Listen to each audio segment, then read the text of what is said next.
उद्घाटनात नेहमी लाल रिबीनच का कापली जाते? यामागचं खरं कारण तुम्हाला माहीत आहे का? चला मी सांगते. तत्पूर्वी सत्ता मंच या यूट्यूब चॅनलला सबस्क्राईब करा आणि इन्स्टा पेजला फॉलो करा. नवीन दुकानं, मॉल, रुग्णालय किंवा मोठा पूल, उद्घाटनाचा कार्यक्रम म्हटला की एक गोष्ट हमखास दिसते. मोठी कात्री, मान्यवर आणि समोर बांधलेली लाल रिबीन.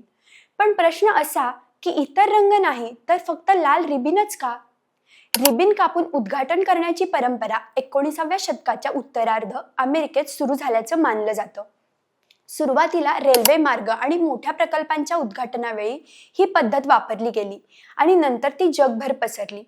इतिहासात युरोप आणि रोमन संस्कृतीतही नव्या सुरुवातीचे प्रतीक म्हणून रिबीन कापण्याची परंपरा आढळते.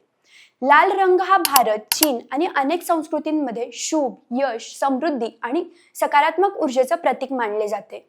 त्यामुळे तो नव्या सुरुवातीसाठी सर्वात योग्य रंग मानला जातो. तसेच लाल रिबीन दूरवरून लगेच दिसते, त्यामुळे उद्घाटनाचा क्षण अधिक आकर्षक आणि लक्षवेधी बनतो. काही परंपरांनुसार लाल रंग नकारात्मकता आणि अडथळे दूर करण्याचंही प्रतीक मानले जाते. म्हणूनच लाल रिबीन कापणं म्हणजे फक्त एक औपचारिकता नाही, तर नव्या यशस्वी सुरुवातीचं आणि सकारात्मकतेचं प्रतीक आहे. तुम्हाला काय वाटतं? ही परंपरा खरंच इतकी मिनिंगफुल आहे का? कमेंटमध्ये नक्की सांगा. अशाच नाविन्यपूर्ण माहितीसाठी सत्ता मंच या यूट्यूब चॅनलला सबस्क्राईब करा आणि इन्स्टा पेजला फॉलो करायला विसरू नका.